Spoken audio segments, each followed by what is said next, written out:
谢。哎呦，非常的激动。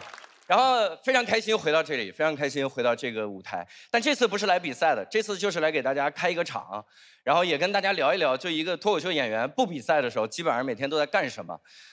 很简单，就是长见识，每天都在长见识。我有个儿子，各位知道吗？哎，真的，时光荏苒，朋友们，当年我站在这个舞台上，我儿子刚刚出生，谁能想到2年后，我儿子已经2岁了？哇！天哪！然后我当时，我前段时间让他给我长了个见识，带我儿子去体检，我给他买了一个体检套餐，然后到了医院之后，然后医生跟我说，他说：“先生你好，你这个套餐里面啊不包含听力、视力和智力，要不要加钱测一下？”我说：“这是我唯一关心的3个指标，谁关心我儿子尿不尿糖啊？”然后我说：“得测呀，你这套餐套什么了？就套我了这个。”他说 ：“OK， 那我给你测呀。”他先把我儿子放了一个凳子上，然后在两边打了2个响指，然后给他拍了张照片。我说 ：“OK， 这是建立档案吗？”他说：“已经测完了。”我说：“就您这2个响指，大概我得单交多少钱？”他说：“您到那边交900块就行。”我说：“多少钱？”幸亏没问，我怕他觉得我听力有问题啊，太可怕。然后他问我：“那先生智力还测吗？”我说：“这不已经测完了吗？”他爹是这个智力，儿子能好到哪儿去呀？这不2代弱智吗？是吧？我带我爸也看过病，我带我爸看病的时候也很长见识。我爸是这样，我爸60多岁了，然后他呢小腿突然开始肌肉萎缩，然后我带他去医院，我给他挂了个巨贵的专家号，各位1200块，1200块。我说我爸的腿有没有毛病无所谓，我的孝心挑不出任何的毛病啊。当代24孝，留洋挂号。太贵了这个号，这号贵到我爸都开始胡言乱语了。我爸见到医生，先跟人家分析他的病情，说：“您说我这个病会不会是小儿麻痹呀？”医生说：“一般60岁啊。”就不小儿了。我听了之后，我就一个感受，我说：“你看，我说我儿子智力不用测吧？啊，祖孙3代弱智啊，这是。”但是1200块的医生真的很厉害，他捏了我爸小腿一下，就说出了一个特别让我长见识的病。各位100%真的，他说你爸这个病叫做肌肉周围神经病。我说什么病？他说就是您父亲啊，小腿肌肉的周围出现了神经病。我说哦，现在呢？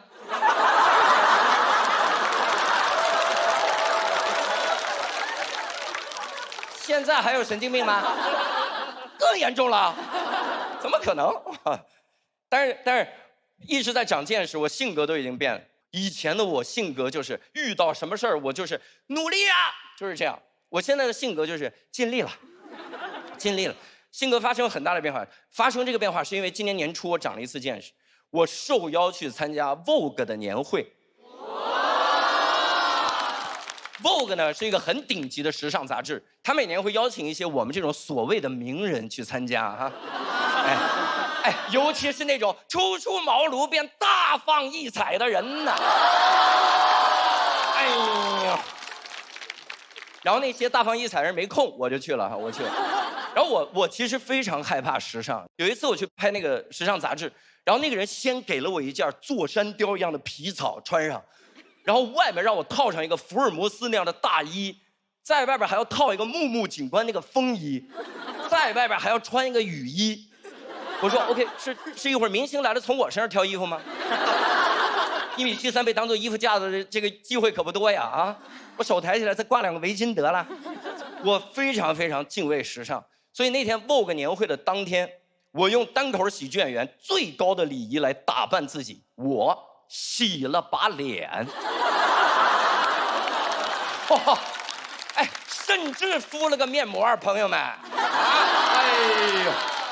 太精致了！我一看镜子，我说这还是留洋教主吗？这不仙女教母吗？哎呦，哎呦呦，太精致了。然后敷面膜的时候，我看了一部电影，名字叫《蝙蝠侠大战超人》。各位，蝙蝠侠，一个靠装备的普通人，他要跟超人这个外星人做决一死战。你知道在决战前一天他在做什么准备吗？蝙蝠侠第二天要跟一个外星人，一个会飞、胸肌能挡子弹、刀枪不入的眼睛能冒激光的外星人决斗。蝙蝠侠在健身。我说大哥，这来得及吗？啊，在那哐哐蹲腿。我说别蹲了，一会儿力竭了见到超人直接跪下了。不是，你现在练着健身干嘛呀？你是打算拿胸肌夹住超人的斗篷，让他飞不了吗？见到超人一展背，超人说：“我去，天怎么黑了啊？”你要干嘛呀？各位，蝙蝠侠尽力了，没有别的选择的努力，就只能叫尽力。我敷着面膜，我无比同情蝙蝠侠。正在这个时候，我收到了当天晚上 Vogue 年会的整体安排。各位，我被安排全程跟米卡一起合影。米卡是一个巨帅的外国 idol， 他的头就这么大。我与米卡。米卡去做脑部 CT 能给他打8折，你知道吗？我要全程跟他一起合影，一起拍照，一起接受采访。只要有他的镜头里，就有这么一张大脸。而我做的唯一的准备是敷个面膜。我说我有什么资格同情蝙蝠侠？我天！我当天还本来打算打扮成一个帅气的魔术师，知道活动安排的那一秒，魔术师变成了小丑。站在米卡旁边，小丑变成了好丑。米卡才是魔术师，一下子就把我的笑容变没了，太神奇了。活动现场我也尽力了，各位，真是尽力了。一屋子明星，你真不知道跟人聊点啥，一个话题都没有啊。我唯一能做的就是跟他们划拳。我以前以为划拳就是2个成年人在那比10以内的数字的大小。一个人在那5魁首啊，8匹马呀，你数字小你喝。我说这有什么好比的？比咱们就比大一点的呀。我从来没见过2个人划拳是比真正大一点的数字。一个人在那5的6次方，6的5次方，谁输谁喝。全桌人都懵了，谁输了啊？哎，在这儿啊，为了让各位能更好的欣赏后面的演出，我先告诉你们，5的6次方大。别一会儿演出也不看了。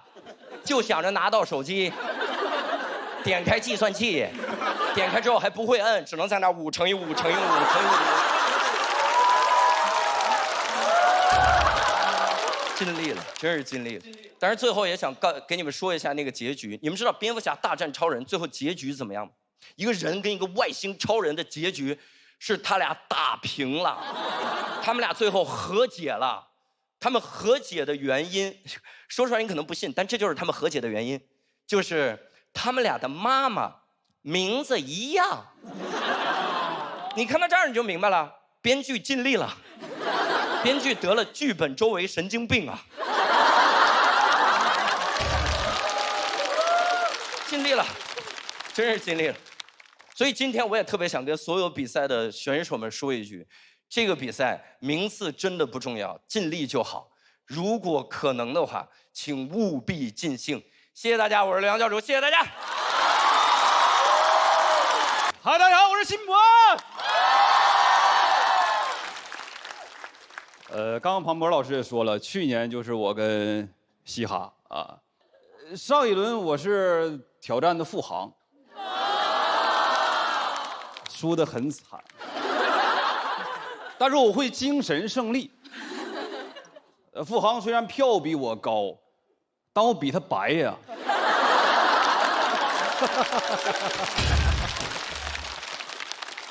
比他拟人。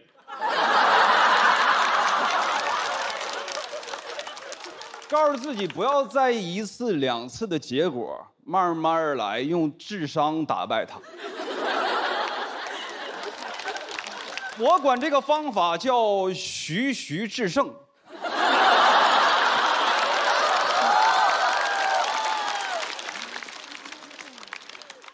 生活里我也比较爱比，喝啤酒，我必须喝的最多，还得去洗手间的次数最少，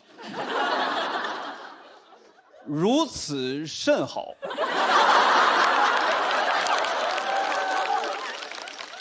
为了比，我甚至会虚空锁敌。坐飞机起飞前，旁边的外国老头用手机看法国阅兵。在中国领土，你看法国阅兵，我得赢他。问 AI， 二战法国多少天投的降？此为1胜。我想了解一下滑铁卢战役，此为2胜。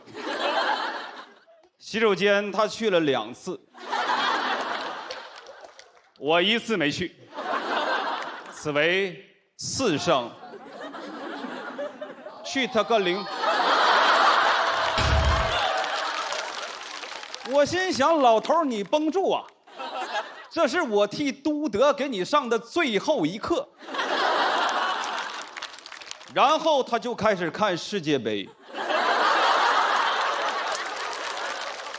留给中国球迷的时间太多了。我默默地戴上了耳机，他手机外放没有素质，我完胜。社交媒体整天逼着我们比，你看演专场，比不过内容就开始卷伴手礼。谁的伴手礼比谁的好。我要是想赢，就只能是大家买我280的票，伴手礼我送大家480童漠男的票。找不到王医生，可以先来找我王护士，我帮你们挂个号。总比也会很累，偶尔我也需要歇歇。我有一个不比的地方，就是桑拿房。我是个东北人，蒸桑拿我是童子功，没有对手，没必要比，因为我稳赢，永远都是我最先进去，最后出来。以后人类登陆火星，你们还得穿防护服，我带个手牌就能上。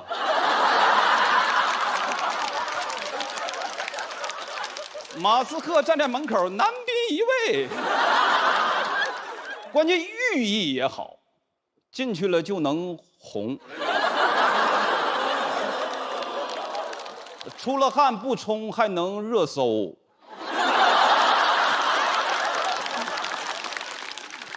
但就在半个月前，我被一个桑拿大拿下了，给我征服了。墙上的温度计显示68度，我蒸了15分钟，5分熟。进来个洋人，进来第一件事他就把手中的矿泉水拧开，浇在了沸石上。嫌温度低，他挑战我。我争的是气，我也得争一口气。我相信汗水不会白流，每一滴都是为国争光。而且我东北人，喜剧能输，洗浴我还能输。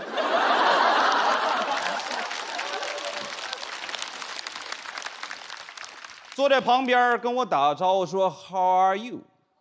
我捂着嘴跟他说 Fine, thank you。我都没说 And you， 说话烫嘴，汗流如注啊，都快干了。想喝水，渴，但我得等他先喝。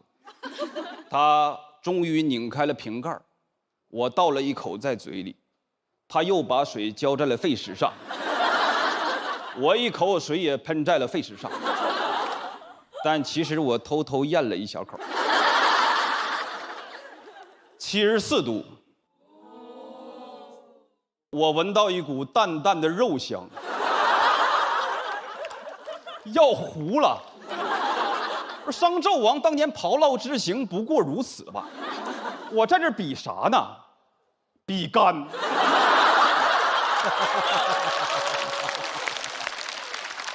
我也想把我的心挖出来看看，是不是上面刻着爱比赢？但我得忍着，要热哭了，但我得忍着，因为如果眼泪滴在了肺石上，决定以后再也不吃葡萄干了。只有我知道葡萄经历过什么。对着桑拿房的玻璃门，我的脑袋上开始冒白烟。我物化男性了。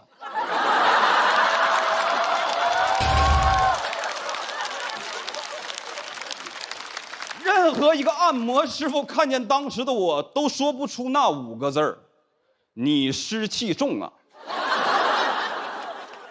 得精神胜利了，我南宁他。身材比我好，此为一败。体毛也旺盛，让了我一套保暖内衣。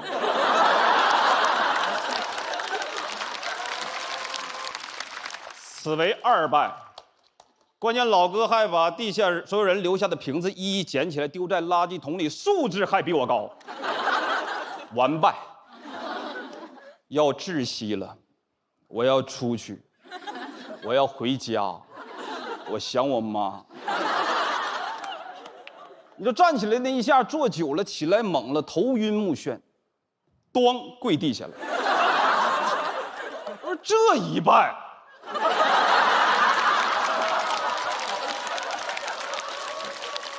一败天地。他居然还过来扶我，一伸手，我赢了。他手臂内侧有个小纹身，他不能考公。临出去我还有半瓶水，我都浇在了肺石上。我要洋人死。他看见了对我说谢谢。出来之后脱水脱得我整个人都干了，人脆脆。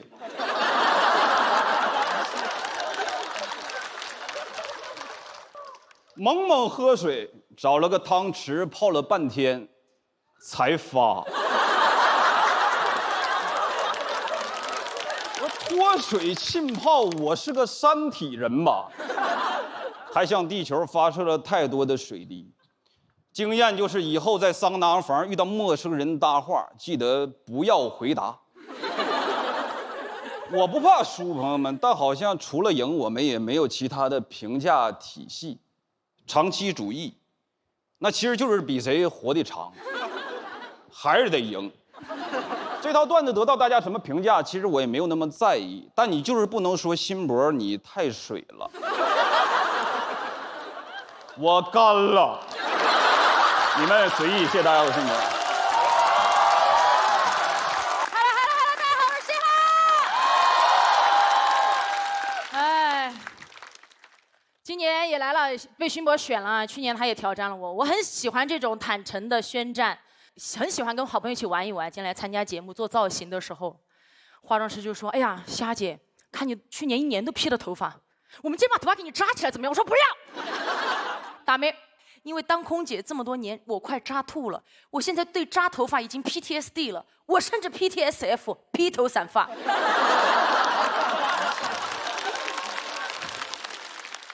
然后化妆师说：“哎呀，姐，我就想跟你学一下，你们有很多法式的盘法呀，中式的盘法很多。”我说：“妹妹，理解一下，不是我不教，是我被职场捆绑了13年，被乘客喷了13年，头发被皮筋捆绑了13年，被发胶喷了13年。”他说：“姐 ，hold on。”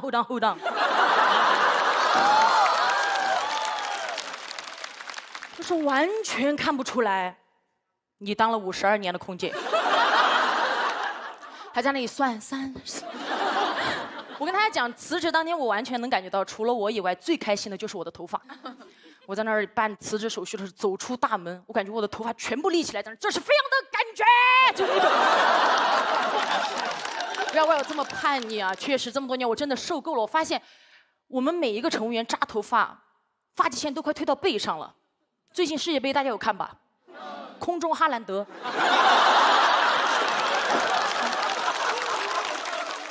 就必须固定到哪种程度？就是碎发也不行，有胎毛也要剃掉，就感觉哪怕我们这个飞机，它是个敞篷飞机，我这么天上顶风飞行，落地了我头发必须纹丝不动，感觉你退休了可以直接这么抠下来，留给下一个空姐。你跟她说端好，这才是铁饭碗。女孩子应该知道，我们为了梳好头发、固定夹子，什么护士行业的、教师行业，大家都应该知道，就会别很多那种黑色的一字发卡，对吧？总可以了吧？没那么简单。在职场上啊，真的总有一些人在最简单的问题上最大化的为难你。他规定要求我们头发梳得一丝不苟，但是头上固定头发的夹子不能超过6个。朋友们，6个夹子，连我腋毛都夹不住。而且飞行前，我们所有乘务员必须经过一个所谓的仪容仪表检查岗，有一个人会拿一支笔在点你头上的夹子。有一次我就被检查到了，我叛逆嘛，我头发梳不好嘛，我于是洗软它，就别了7颗夹子，我就被检查到了，多了一个，7个，直接给我下航班让我去谈话。我一进去，我感觉我犯了好大的错，领导全部在那儿问我，说吧，为什么多了个夹子？我说啊。哪里啊？不能讲吗？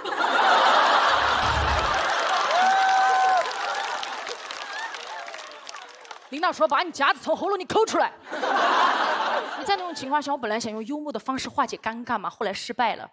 但我实在没招了，不久后我就直接剪了一头短发。我短发空姐飞了很多年，但是又被一位领导说了我一下，他说你本来个子就这么高了，再加上你短头发，会很容易让旅客觉得你有距离感，这样很容易被他们投诉你没有亲和力。哦，高个子短头发亲和力不够，那你以后招你就招矮个子长头发，哎，你就招一群武大郎站在客舱跟旅客这么正式，对吧？什么都不用做，在客舱里面挑着担子把饼发完就可以了。但是行李就只有旅客自己放了。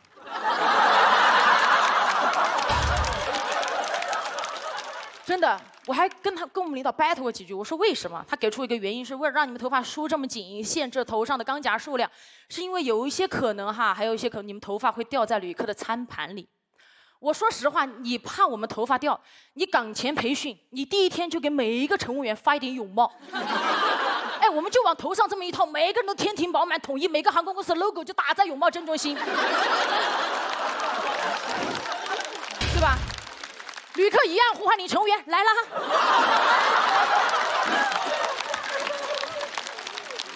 你还觉得不保险的话，你干脆面试的时候你就直接招光头，没有那么多光头，你就给他剃成光头，对吧？你到剃成光头之后，很多问题迎刃而解，你都不用规定我们6个夹子。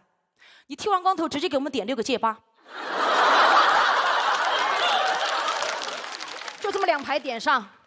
旅客上来看，其实是2排小字：当一天和尚撞一天钟，当一天空姐发一天疯。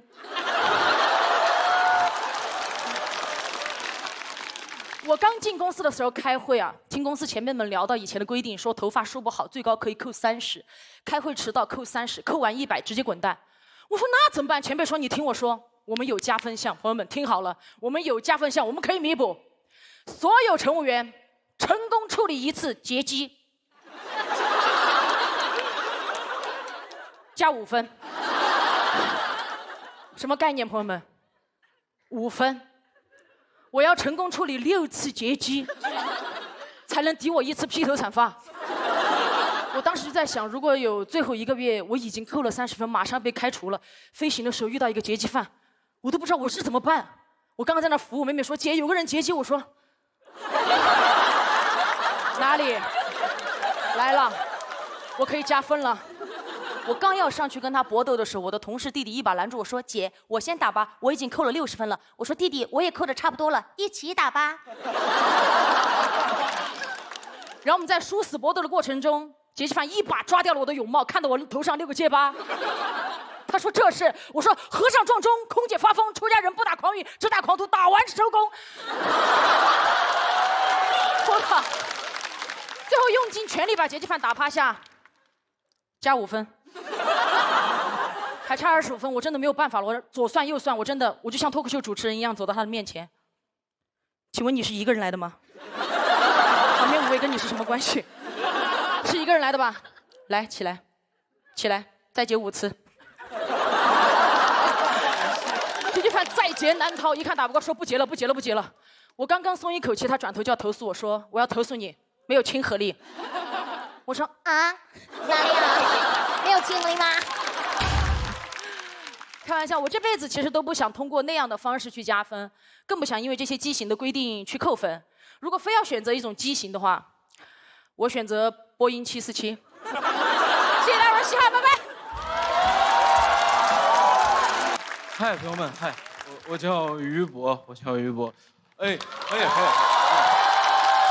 真的，我不太适应这些。说实话，我知道我去年确实也上了这个节目，但不太好意思承认这种事儿。比如说，生活品质确实越来越好，好的有点太快了，老想买那个中产的了贵的东西。但穷人当时间太长了，不知道买啥。他们都说中产去户外穿那个很贵的那个鸟，哎，我买了2套贵人鸟。不知道中产到底买啥？我只会模仿中产。去年1年，只去山姆买牛肉，我都不做饭，一买半头牛就在冰箱里冻着。牛肉在我家定居了，我家现在户口本翻个第2页就是安格斯牛肋条。上个月买了一辆公路车，哎，太中产了，太中，是因为我刷到社交媒体，黄景瑜就骑公路车。我说那我骑和黄景瑜有什么区别呀？那玩意儿又不是用脸骑。刷着当天就去买了。店里买，我们中产都去店里买。迪卡侬，车油啊，1300，打折的。我这骑上那辆车往家骑的路上，才发现自己不爱当中产，因为我家现在住宝山，车是在环球港买的。那回家路上得骑20几公里，骑公路车回郊区，那骑10公里没有公路了，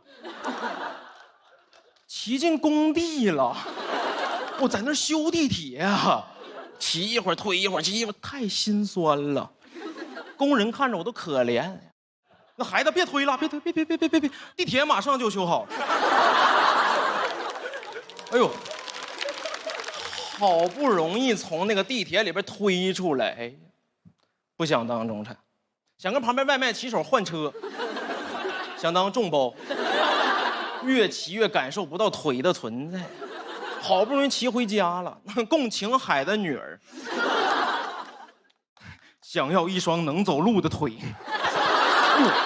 我家是那个小区附近都叫什么共富4村，这个小区名一听就会丢自行车。这就是我和黄景瑜的区别，他住市中心，他那车据说10万，偷了就判。我那车1300，得偷3遍，刚够立案。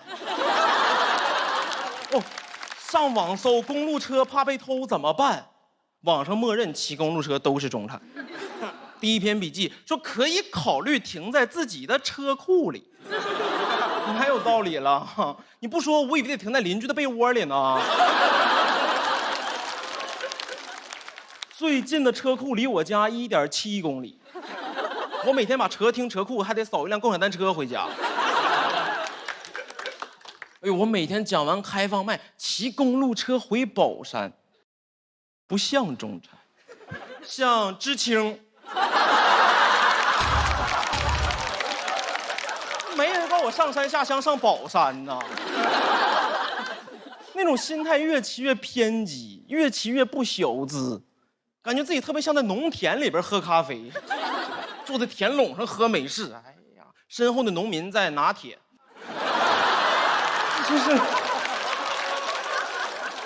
那中产越当越痛苦，哎呀，因为上海最近又到梅雨季了，那骑着骑着就开始下雨，周围电动车都有挡风被和雨棚，我就撅着屁股搁那硬骑。上海骑公路车是容易当潮人，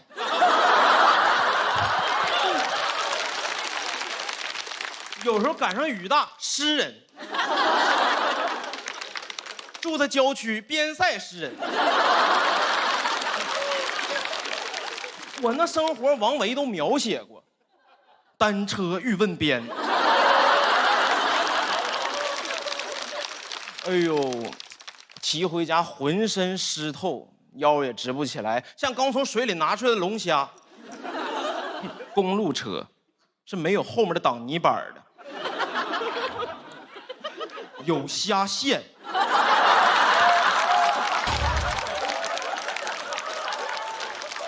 我都开始问我自己，哎呀，那么累，为啥非得当中产呢？因为你不挣钱之前去模仿有钱的爱好真的很难，对吧？我会去打网球，但只能偶尔打，一家店只能打1次。那新人券第2回凭啥不让我用啊？我不是现在才开始虚荣，我从考大学来上海那年就开始幻想，在上海阶层跃迁。努力上流人士，我那幻想里边上海打工都上流。那个时候脑子里全是幻想有钱人的生活。上大学体育课学的是手球和高尔夫，这就是同济体育不教马术。要不指定让你们这帮上海人知道什么叫来自北方的游牧民族。上大学学高尔夫和学高等数学没有任何区别，毕业之后都用不着。你网球还能偶尔打。我家那高尔夫球场不让我用团购，太傲慢了。那么小众运动不让大众随便点评。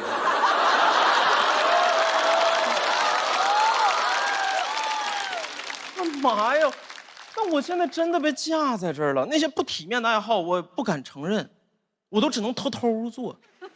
我都睡觉之前偷摸下载一个快手，然后看，第2天早上起来还得卸载。我那手机快手下载量得有176次。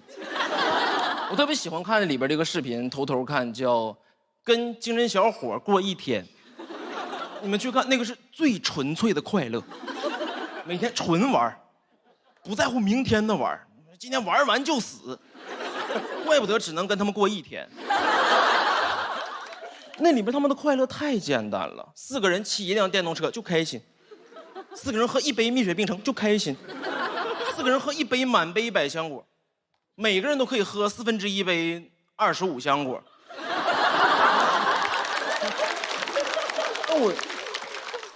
我已经不敢承认我羡慕他们了。我知道我内心的真实声音是，相比于公路车，我确实更爱骑电动车。但我骑电动车听上去不像是一个爱好，那是别人的职业。你骑电动车在苏州河边拿着一杯再好喝的咖啡，都像是偷顾客的。骑公路车骑的车水马龙，就是破风的彭于晏。电动车但凡闯一个红灯，超时的南瓜。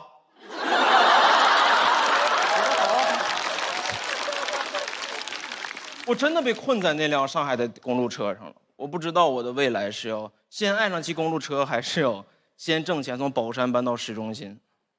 但我知道我最重要的是先回家把牛肋条吃完。就讲完了，谢谢你们，拜拜。好，大家好，我是浩。Hello， 哎，很开心见到各位啊。然后我的职业是一个律师。哇，职业2年多了，但是也跟法官兑现了20多年了，因为我妈的职业就是个法官。作为一个法官，他清楚孩子必须得管，如果少管就可能少管。他管理我的2大方针，跟有时候他的工作重点一模一样，严打。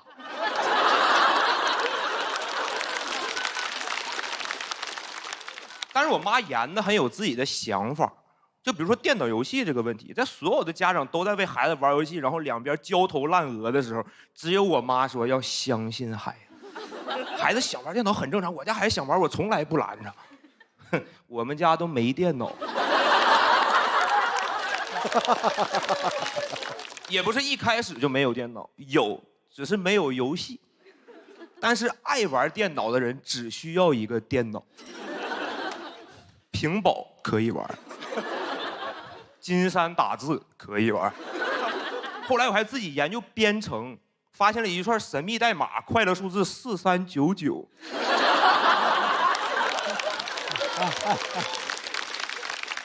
我妈连夜给电脑拆走了，电脑在我们家从安到拆不到3月，百日维新。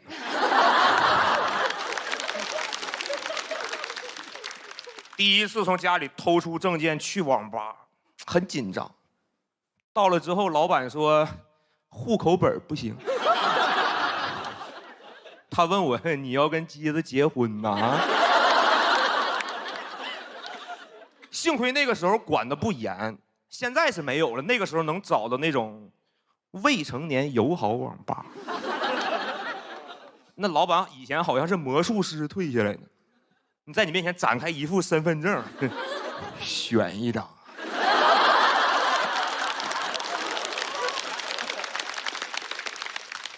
那开机之前不知道自己叫啥，那出门在外身份不用自己给，老板会发。但是作为一个律师啊，我的建议是不要去老赖开的网吧，正玩着呢，那网吧被法院执行了。我妈带的队，我在上网的时候落网了。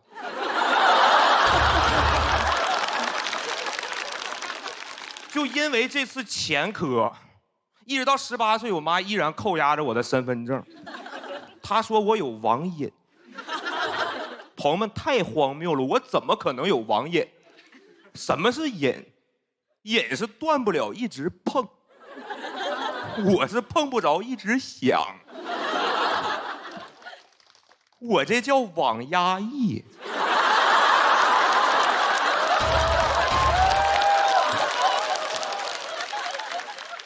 压抑就需要窗口，我就缺个 Windows。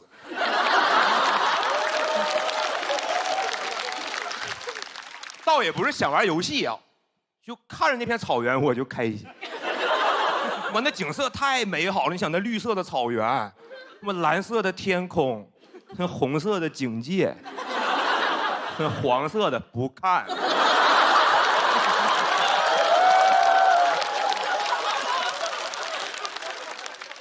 高3的时候，我姥爷陪读，就搁那高中对面租了个学区房。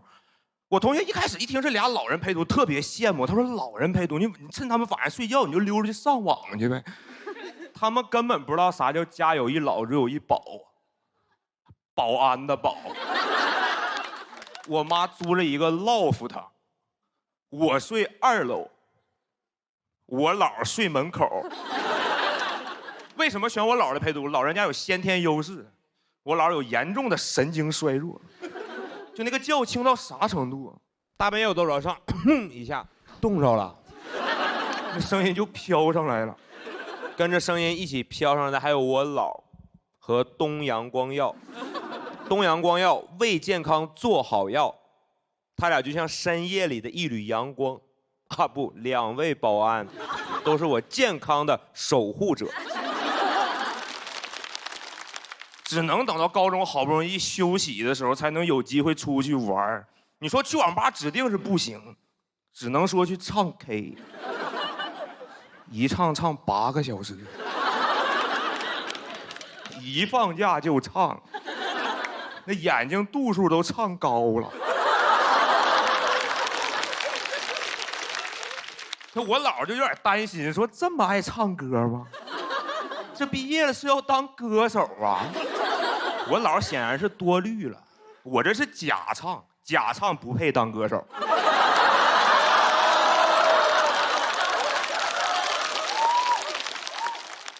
高考前最后一个寒假，就那个时候，每个人心中都有那种紧迫感，就包括我都有了紧迫感。我知道不能再这样，再不去网吧没机会。但是他们看得太严了，我只能给自己争取空间。我主动提了我要自己搬回到老房子复习，我妈同意了，但是在家里安了一个座机。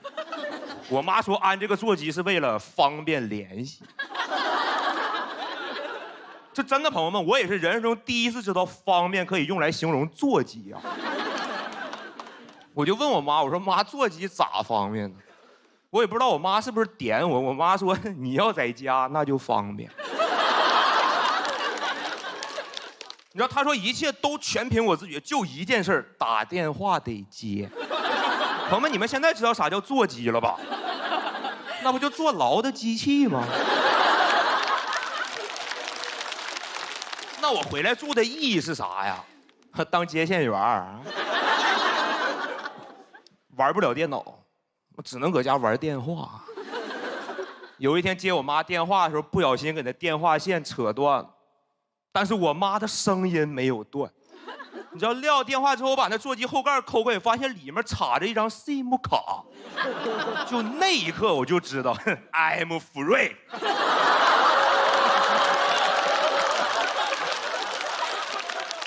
也就是从那天之后，有的时候经常能在网吧看到一个背着书包的高三学生，他神色很慌张，就玩一会儿电脑就把书包拉开看一眼。也有哥们朝他借手机，但是他从来不敢吱声，直到有一天，书包响了，全网吧听那个书包以最大音量播放着《好运来》的铃声。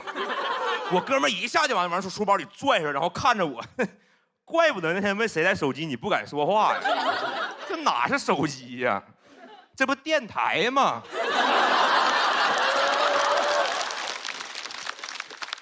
其实我到现在为止一直都不确定我妈到底知不知道那个座机能动，但是我唯一确定的是我妈大概率低估了我的主观能动。她绝对想不到她的孩子可以在网吧厕所拿着那台座机跟她打电话。那旁边人都上不出来，我路过人也纳闷儿，啥事儿不能 QQ 说呀？但有时候外面的哥们拽门劲儿太大了。有一天有个哥们直接把门拽看了我一眼，不好意思，这有个公用电话亭啊。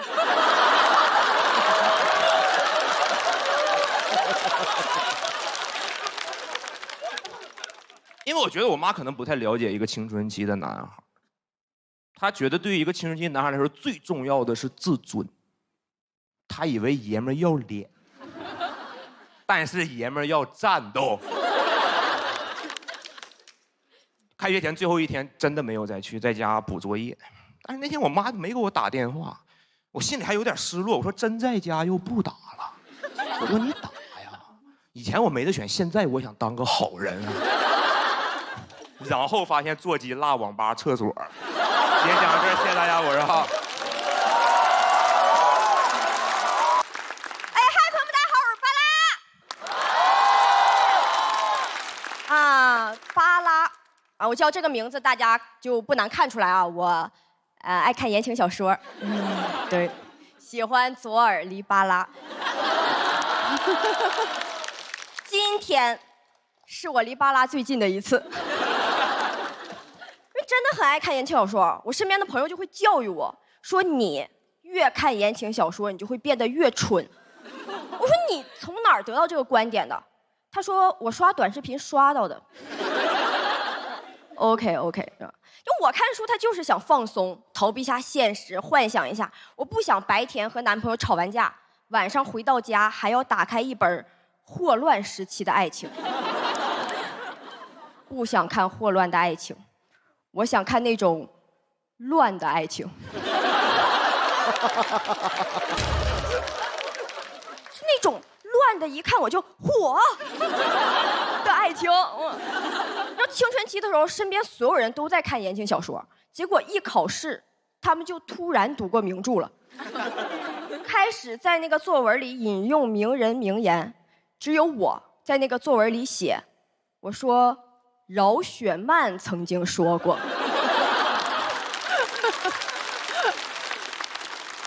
完蛋了，老师给我打一个大大的问号，就不会得高分。但是我总结了一下啊，饶雪漫不行，你要把名字改了，你改成鲁迅、泰戈尔、列夫·托尔斯泰。朋友们，推荐列夫·托尔斯泰啊，因为他名字比较长，一写一行。我就写列夫·托尔斯泰曾经说过，我们活在浩瀚的宇宙里。漫天飘洒的宇宙尘埃和星河光尘，我们是比这些还要渺小的存在，很有深度，引经据典。但这句话是周崇光说的。周崇光，我们《小时代》里的大作家。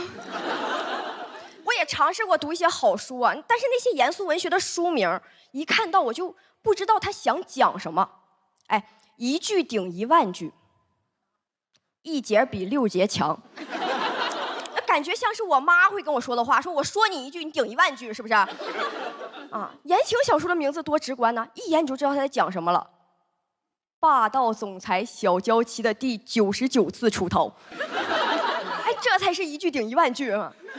但其实看言情小说对我来说有一些影响啊，因为我很痴迷于那种霸总、黑道、强制爱，就我会幻想自己像小说的女主角一样娇弱、洁白，被一个孔武有力的男人扯入怀里狠狠爱。还有更恶心的，确实喜欢过一个男生，因为他是那种传说中会打架的混混。我很喜欢他不穿校服，在校门口假抽烟。你知道那个校门口烟雾缭绕，还挺帅哇！他假抽烟不过肺，还挺健康。他那个烟呢，都是顺的别人的，还挺持家。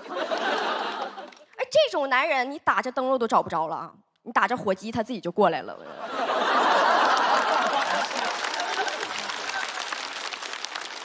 那个时候，我会在笔记本上写自己的小说，然后用他的名字当做我小说男主的名字，但他叫王强。就叫这个名字，你就感觉顾里不会爱他，顾里会顾他。顾里会跟他说，那个就是你那个外卖放门口就行了啊。我会每天跟王强一起坐公交车放学回家，然后就在那个公交车上幻想，说这个时候上来一个劫匪，我为了保护他替他挨一刀，这样他才能永远的记住我。我就幻想我躺在那个公交车那个血泊之中，他这样搂着我，说：“丫头，丫头。”你叫什么名字？我说我叫巴拉，巴拉，我记住你了，波阿巴勒阿拉。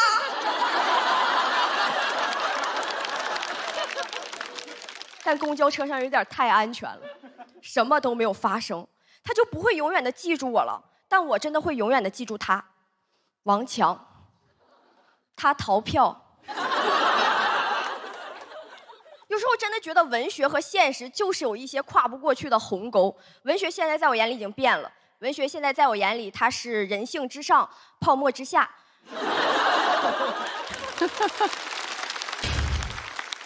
前年夏天回母校看望老师的时候，有偶遇这个男生，但当天我也不知道，我很狼狈，也没洗头，我就临时在校门口找了一家理发店，他给我洗的头。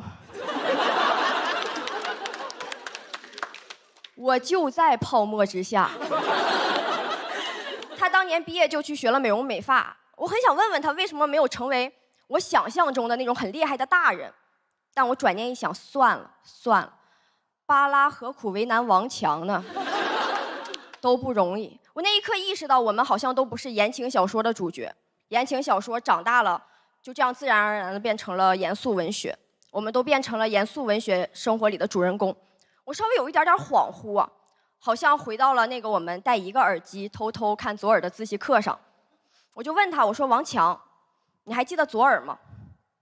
他说别提了，左耳洗了100多个头。讲到这儿，谢谢大家，我是巴拉。Hello， 大家好，我叫小马，28啊。啊，女生啊，不像对吧？像刚做完值日的。啊，巴拉前面说的这些书都是我小时候看过的，啊，但我更像爱看小马宝莉的。啊，我之前是个跳水运动员。谢谢。确实长得比较小，我朋友就很好奇，他说：“你们练跳水的是不是都长这么小？”我说：“你问归问，不要比划。”这什么意思呀？啊，我们平时都住精灵球里是吗？到我上场的时候，教练说：“就决定是你了。”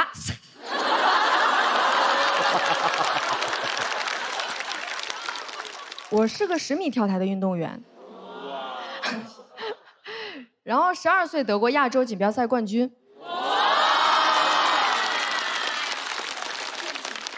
啊，不用太惊讶，因为跳10米就是这样，越小越有优势。我们是唯一一个小孩吊打大人的体育项目。我去国外比赛的时候，外国选手都吓坏了，看见我之后 ，Oh my God, so small！ 我拿了冠军之后正开心呢，教练就开始担心我了。他说：“哎呦，你这以后可咋办呢？”哎，拿了冠军之后不知道该咋办了。我是翟佳宁吗？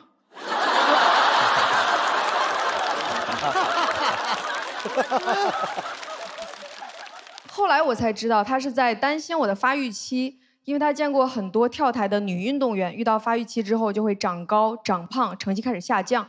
我知道发育期挺吓人的。但没我教练的嘴吓人。小马12了，咱日子不多了。你知道多少女孩前2年好好的，到了15、16岁，人一下就没了。水里是有河童吗？我确实是从15岁开始进入到了发育期，发育期最明显的病理特征就是馋。你们吃过15岁的饭吗？有一次在食堂，我教练拿着块炸鸡，他说：“你要吃了这块，你就得跑3公里。”我听到的是，只要我跑3公里，我就能吃了这块。那天我跑了个半马。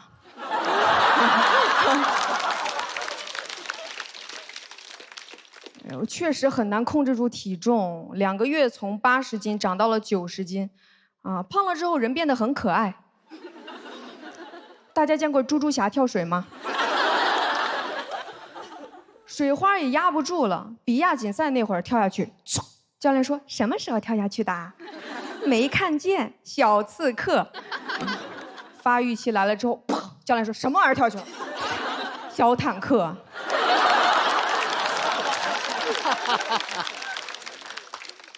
我跳水比讲单口炸多了。最怕就是去外地比赛，你不一定开到哪个好吃的城市。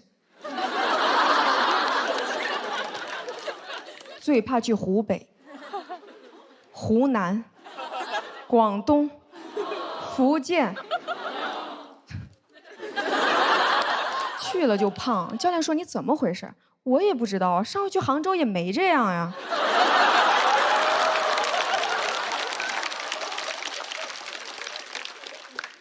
回来之后就开始减肥，为了减肥，经常练完之后不吃饭，饿得我满眼冒金牌。教练很挑剔，胖了说我跳不动，瘦了又说我没劲儿。我怎么样才能做到既不吃饭，又能一直有劲儿呢？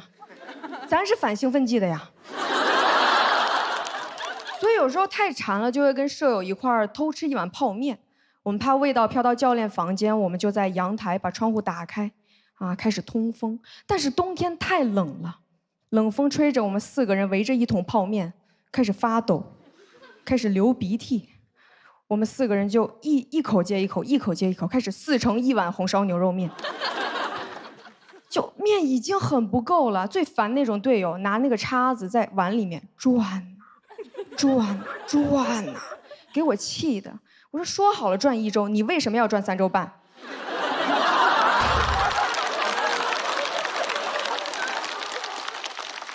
这是你这个年纪该做的动作吗？就知道违反泡林匹克精神。我其实也是准备12年的时候冲刺伦敦奥运会的，随后因为发育期的原因，最后还是退役了。就退役之后很难面对我的发小，我跟他说12年我会去奥运会，你就给我等着吧。啊，结果奥运会开幕了，我看这圣火点燃了啊，我跟我发小坐在电视机前，把火锅也点燃了。他说：“哎，你咋没去呀？”我说：“嗨，我长大了，那都是小孩玩的。”但说心里话，我真的很想去奥运会。教练说，如果你想去奥运会，你的体重就需要控制在80斤。啊，我现在退役已经快10年了，昨天称了个体重，79斤。但我这个年龄肯定是跳不过这些小孩了。咱奥运会能不能设置一个30岁年龄组啊？30岁正是有水花的年纪，让大家看看什么叫真正的浪姐。谢谢大家，讲到这里。太感谢了，谢谢大家。王凯峰，我也尽量让大家快速的认识我啊。我接触脱口秀挺早的，我从大一开始，18岁那会儿，大一我就在校外沾染了脱口秀的恶习。那会儿讲脱口秀经常翘课啊。当时有一个对我影响非常大的师哥，他教给过我一句话，他跟我说：“大学我是来读书的，不是来上课的。”这个话非常厉害。说这话那年我是大3，他是大5。他们都管他这个叫延毕啊。有一天问他说：“师哥，你为啥延毕？”他跟我说：“延毕能省房租，而且大学生吃那个海某捞比较便宜。”太厉害了！我这师哥最后是续了2年。读完大5，他又攻读了一个大6，然后才，你为什么这儿有一个毕业生在？你起来跟大家打个招呼好不好？我在那儿注意你很久了，欢迎你啊！非常棒，你是今年毕业还是说想穿这个过过瘾？没有，我就是今年6月毕业。今年6月毕业，已经毕业了，还是说没有参加那个毕业典礼？你可以坐下了。毕业典礼就是马上就要举行了，还没。马上就要举行，先来这里彩排一下，是不是？今天就是你大喜的日子啊！其实你这是学位服吗？是的，是硕士还是本科？蓝色的是硕士。蓝色是硕士。比我高啊！有没有读博的打算？没有没有。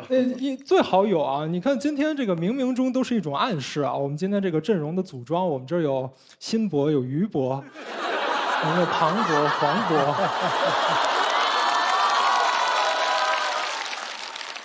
还专门请来了一位李伯伯。我们今天希望你重新考虑一下这个事情啊！加油啊！我为什么要跟你互动？是因为你长得非常像我的师哥。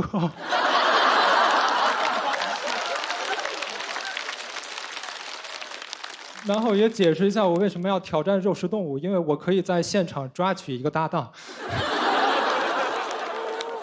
后面的内容我争取能盖过这个现挂啊。内容也是精心准备的啊。但我这样很开心啊，这个就是我今天的一个策略啊。它叫不徐徐制胜。今天给大家准备的是一个读书人的这么一个人设啊，所以我开头不是说要鼓励大家延毕，我是觉得那句话很重要，就是大学是来读书的。我是一个读书人，这个能看出来吗？我相信讲到现在，应该能够发现我的这个台风是非常的虚弱。是吧？沾点那种文弱书生的感觉。他们有人说我就是那种把我扔《聊斋》里肯定得撞见东西的。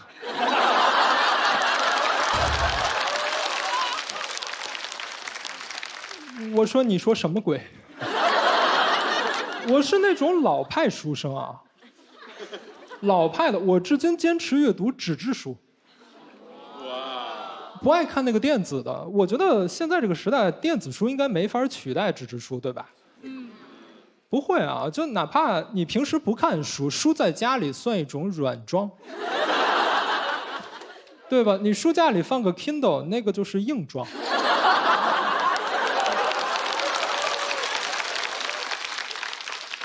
因为电子书是没法用来陈列和收藏的。电子书没法收藏啊。你如果有个朋友指着他那个电脑的文件夹告诉你，这些都是我的珍藏。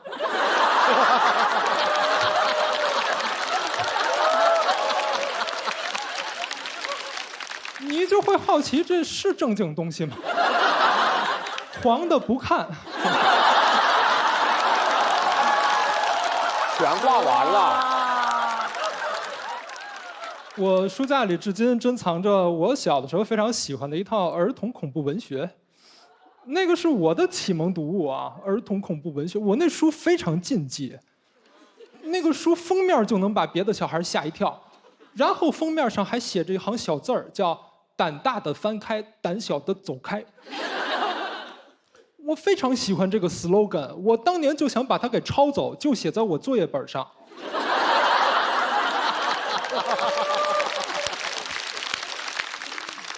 我也胆大的翻开，胆小的走开，这样老师要是查出来我没写作业，我先敬他是条汉子。恐怖文学对我小时候的影响就是它会让我的内心变得越来越勇敢，但让我的身体变得越来越虚弱。少读，后来改读哲学。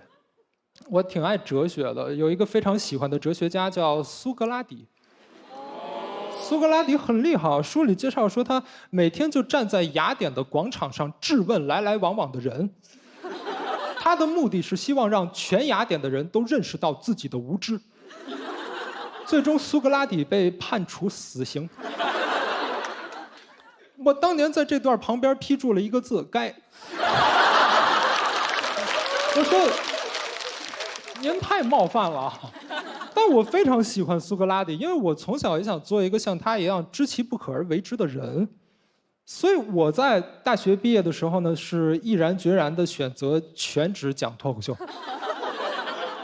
这个非常的困难，至今是非常的后悔。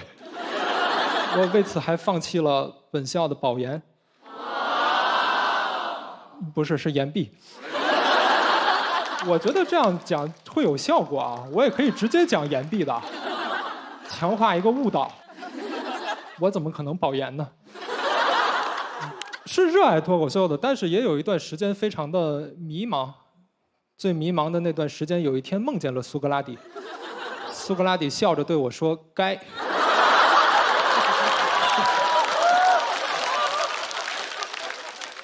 反正就是老派书生，热爱纸质书，还喜欢纸质书的一个点是喜欢闻书的那个香味儿。因为书香这个东西是真的存在的，而且书它越老越香，大家有共鸣吗？那种老书很香，而且随着那种岁月的沉淀，你会发现那个书的纸张也会变得焦黄而油润。所以书就是植物版本的腊肉，书就是一种对树的烹饪。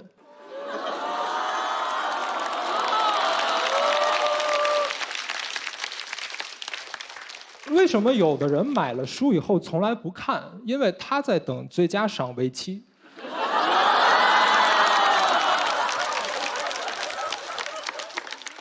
为什么有的人翻书的时候会舔手？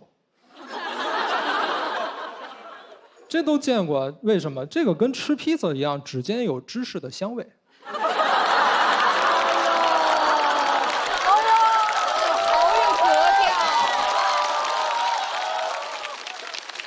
希望大家能喜欢这个书是腊肉的比喻啊！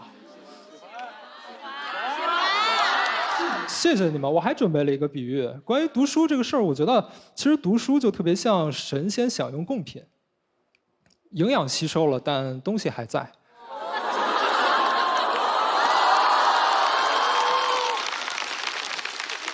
所以阅读何尝不是人类的神仙体验？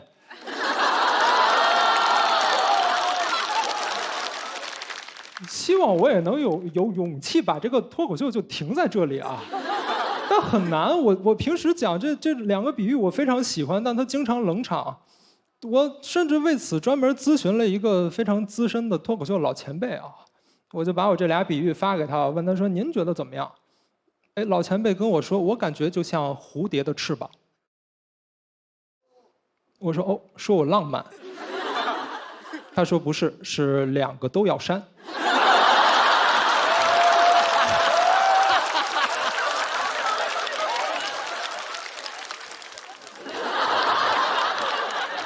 有说我不删，我不光不删，我把你也写了进去。观众要是喜欢，算我们俩的功劳，算我们仨的功劳。观众要是不喜欢，你就对我说一个字儿，该。谢谢大家。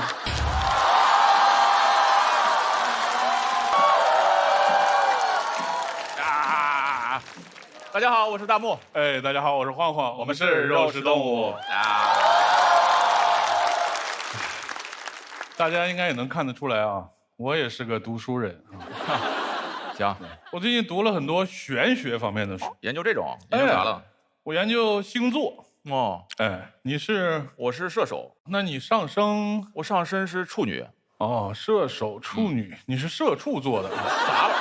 这能连着说吗？这星座也太酷了。我还研究五行。哦，传统的。哎，五行它讲究相生相克。对。金克木，水克火，迈克尔、杰克逊。啥玩意儿？老外也信这个吗？啊，你就研究这些？别，我其实研究最深的是许愿池。许愿池嘛？哎，这么冷门？不，很多人相信。哦，哎，那我问一下，你在跟许愿池许愿的时候，你在跟什么许愿？小王八？有吧？里面有你这个有点冒犯了啊！冒犯了。那个许愿池里面有神仙。许愿池里有神仙？哎，许仙。我给你科普一下，好吧？这个许愿池它起源于罗马，所以里面是个罗马的神仙。那个池子里有一个罗马的神仙。哎，波塞冬。不，没那么大的官儿。阿波罗、雅典娜。不，他就是个没有名的小神。哦，哎，我觉得你对罗马也不是很了解。我刚说了3个都是希腊的神仙。雅典娜是希腊的，包括苏格拉底。他们都一起的。哦，你给罗马和希腊合并了，那你也是个神啊。我是什么神啊？你是古希腊掌管古罗马的神。城市规划这一块的。啊，不是我合并的。你刚说的吗？他们本来就都是欧盟的。所以那个池子里有一个罗马的神仙。那种白胡子老头嘛，这种。那这个大爷常年跟水里泡着，他不会得风湿吗？对吧？关节痛那种遇水。谁说他是老头了？不是老头吗？他是个小伙儿。是个小伙儿。那个池子里有一个罗马来的精壮的棒小伙儿。啊，是这种设定呀。那神仙有性别歧视呀？为什么不能是棒姑娘？有2个。有2个。那个池子里有一对罗马来的精壮的棒男女。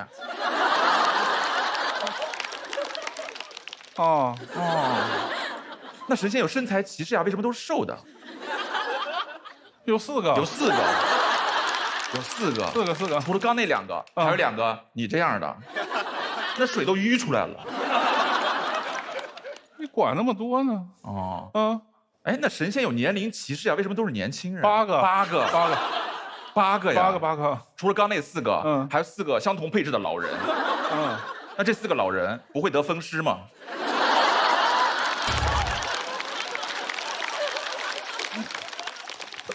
他们4个在池子边上坐着泡脚。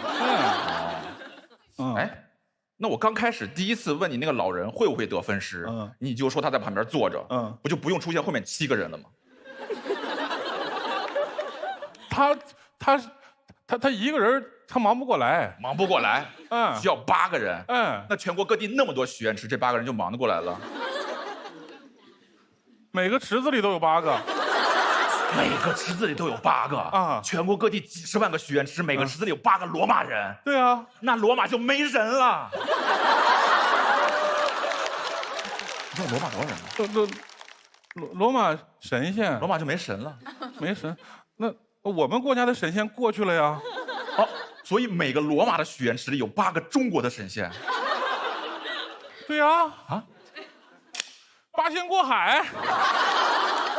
8仙过海过了地中海啊，这么飞的吗？所以是这边的过去，那边的过来，交换神。那这是8个瘤子呀。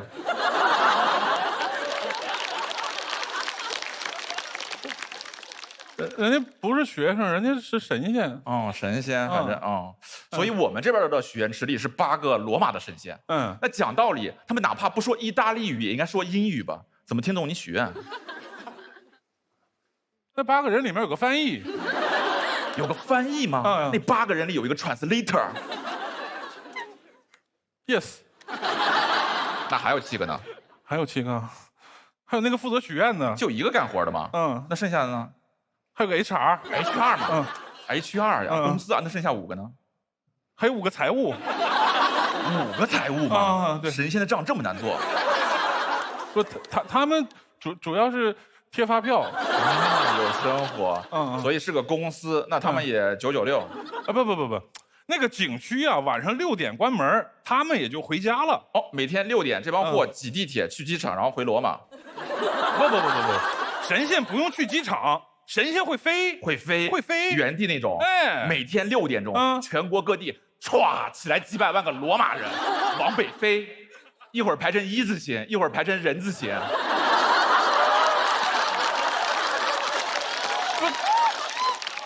人是汉字。他们排 people 吗？people，PEOPLE， 6点下班，排完都12点了，还回啥罗马？人家熟能生巧。不是你能不能问我点许愿相关的？行，咋许愿？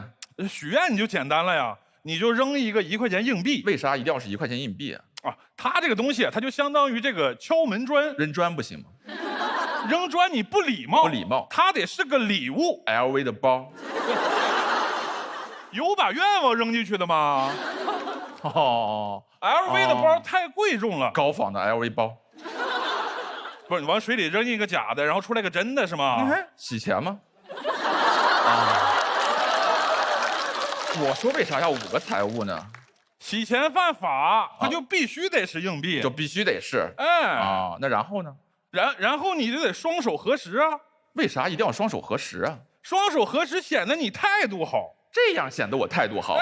不是这样才显得我态度好吗？你这样显得你态度更好，这样显得你该。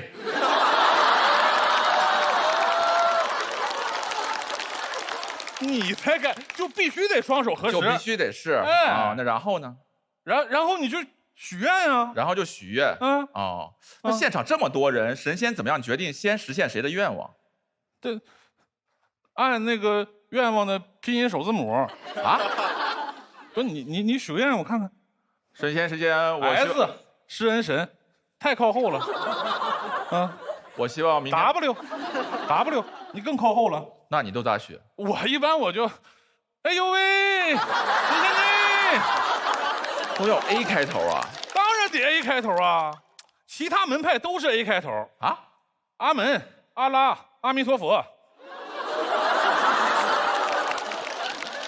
让你研究明白了。学会了。学会了。那以后我是不是就天天许愿就行了，啥也不用干，是吧？也不用前半赛了，也不用创作了。那当然不行了。